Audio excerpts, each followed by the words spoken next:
Hello everyone, नमस्कार आप सभी को। आज इस 277वें दिन के वीडियो में आप सभी का स्वागत है। तो आइए देर न करते हुए कुछ महत्वपूर्ण प्रश्नों को देखते हैं। तो आज का पहला प्रश्न है, लयकारी का प्रयोग किस गायन शैली में किया जाता है? लयकारी का प्रयोग तराना और धमार गायन शैली में किया जाता है। तराना में और धमार में लयकारी का प्रयोग किया जाता है। ठीक है। दूसरा प्रश्न है, कजरी गीत सामान्यतः वर्णित नहीं करता। कजरी जो गीत है, ये लोक गीत है, यह वर्णित नहीं करता है भक्ति को। भक्ति को ये वर्णित नहीं करता है। ये पारंपरिक गीत है। ये प्रकृति और ऋतु और जो मन में जो भाव उत्पन्न होते हैं उसको ये वर्णित करता है। तीसरा प्रश्न है, कजरी गीत सामान्यतः वर्णित करता है। कजरी गीत सामान्यतः वर्णित करता है वर्षा ऋतु, विरह और राधा कृष्ण जी के बारे में। राधा कृष्ण जी के बारे में यह वर्णन करता है, वर्षा ऋतु का वर्णन करता है और विरह यानी कि बिछड़ने का वर्णन करता है। चौथा प्रश्न है, तिगुन और आड़ लय के बीच क्या संबंध है? तिगुन और आड़ लय के बीच संबंध है तिगुन बराबर 2/1 गुणे आड़ लय। ये एक फॉर्मूला आप समझ सकते हैं। ठीक है। ये तिगुन और आड़ के बीच का संबंध बता रहा है कि तिगुन बराबर जो है तिगुन के समान है 2/1 गुणे आड़ लय, मतलब 2 आड़ लय 1 तिगुन के बराबर है, आप कह सकते हैं। ठीक है। इसके बाद पांचवा प्रश्न है, धा धा दिन ता किट धा दिन ता तिट कत गदी घन।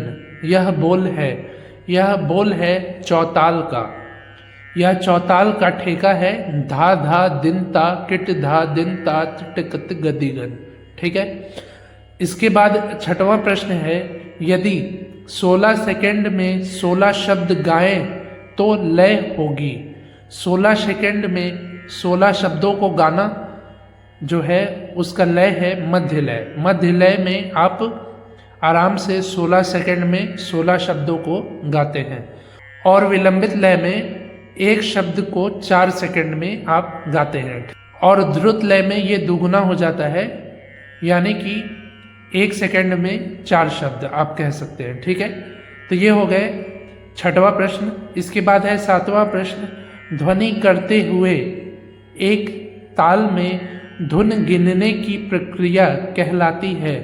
ध्वनि करते हुए ताल में जो धुन है उसको गिनने की प्रक्रिया कहलाती है सशब्द क्रिया। सशब्द क्रिया कहलाती है ध्वनि करते हुए किसी ताल को गिनना। ठीक है। आठवां प्रश्न है, सदारंग और अदारंग को राजाश्रय प्राप्त था। सदारंग और अदारंग को राजाश्रय प्राप्त था मोहम्मद शाह रंगीले के दरबार का। मोहम्मद शाह का राजाश्रय प्राप्त था सदारंग और अदारंग जी को। ठीक है। नौवां प्रश्न है, संगीत में प्रयुक्त नाद है। संगीत में आहत नाद का प्रयोग किया जाता है। आहत नाद के माध्यम से ही संगीत को गाया जाता है या प्रयुक्त है या प्रयोग किया जाता है, आप कह सकते हैं। ठीक है। 10वां प्रश्न है, पलुष्कर ताल पद्धति में सम का चिन्ह है। पलुष्कर ताल पद्धति में सम का चिन्ह है मात्रा संख्या। मात्रा संख्या के माध्यम से पलुष्कर ताल पद्धति में सम का चिन्ह दर्शाया जाता है, या आप हिंदी में जो एक लिखा जाता है उसके माध्यम से आप समझ सकते हैं। इसके माध्यम से ही मेन दिखाया जाता है, दर्शाया जाता है और इसको ही मात्रा संख्या कहते हैं। 11वां प्रश्न है, पलुष्कर ताल पद्धति में खाली का चिन्ह है। तो खाली का जो चिन्ह है पलुष्कर ताल पद्धति में वो प्लस के माध्यम से दर्शाया जाता है। भातखंडे पद्धति में 0 के माध्यम से और पलुष्कर ताल पद्धति में प्लस के माध्यम से दर्शाया जाता है। ठीक है। खाली के चिन्ह को प्लस के माध्यम से खाली के चिन्ह को दर्शाया जाता है। 12वां प्रश्न है, गज झंपा ताल में ताली होती है। गज झंपा ताल में पहली, पांचवी और 12वीं मात्रा पर ताली होती है। 13वां प्रश्न है ती, नाधी, नाधी, नाती, तीना, धीना, धीना। यह लय है। ये दो दो के पेयर में लिखा गया है। चूंकि नीचे अर्ध चंद्राकार गोला होगा जिसको लिखने की सुविधा मेरे पास नहीं है, इसलिए आप इसको दोगुन ही समझेंगे। ठीक है, तीती, नाधी, नाधी, नाती, तीना, धीना, धीना।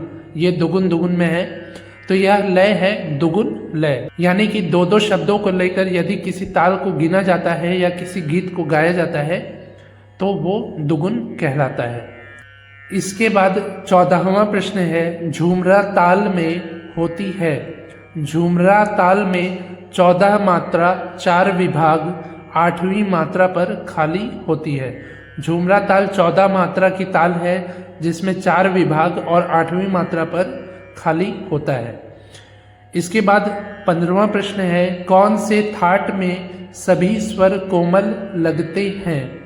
तो भैरवी थाट में सभी स्वर कोमल लगते हैं, यानी कि 4 स्वर होते हैं रे, ग, ध, नी। ये चारों स्वर भैरवी थाट में कोमल लगते हैं। 16वां प्रश्न है भक्ति आंदोलन शुरू किया गया। भक्ति आंदोलन शुरू किया गया मुगल काल में। मुगल काल में भक्ति आंदोलन को शुरू किया गया था। 17वां प्रश्न है मुगल काल के प्रथम शासक हैं। मुगल काल के प्रथम शासक हैं बाबर। बाबर जो है वो मुगल काल के प्रथम शासक हैं। 18वां प्रश्न है धीमी गति में गाए जाने वाला ख्याल कहलाता है। धीमी गति यानी कि विलंबित लय में गाया जाने वाला ख्याल कहलाता है बड़ा ख्याल। बड़ा ख्याल को धीमे गति में गाया जाता है। 19वां प्रश्न है राग का मुख्य चलन होता है। राग का मुख्य चलन जो होता है वो मंद्र और मध्य सप्तक में ज़्यादा होता है। तार सप्तक में भी कुछ रागों का चलन होता है, पर मंद्र और मध्य सप्तक में ज़्यादा रागों का चलन होता है। आखिरी प्रश्न है यह श्लोक है कि तीखे गनी कोमल रिगध रिगध रिगध वादी धैवत साज संवादी गंधार है डैश राग बिराज। यानी कि डैश में राग का नाम बताना है, तो यह राग है तोड़ी राग। तोड़ी राग का यह श्लोक है कि तीखे गनी कोमल रिगध वादी धैवत साज संवादी गंधार है राग बिराज। तो यह राग है तोड़ी राग। तो ये हो गए आज के 20 महत्वपूर्ण प्रश्न। उम्मीद है आपको समझ में आया होगा ये सभी प्रश्न। यदि समझ में आया हो तो आप इस वीडियो को लाइक ज़रूर करिए। ठीक है, मैं प्रतिदिन शाम 5 बजे की वीडियो के माध्यम से ऐसे ही महत्वपूर्ण प्रश्नों को बताता हूँ। आज ये 277वें दिन का वीडियो है।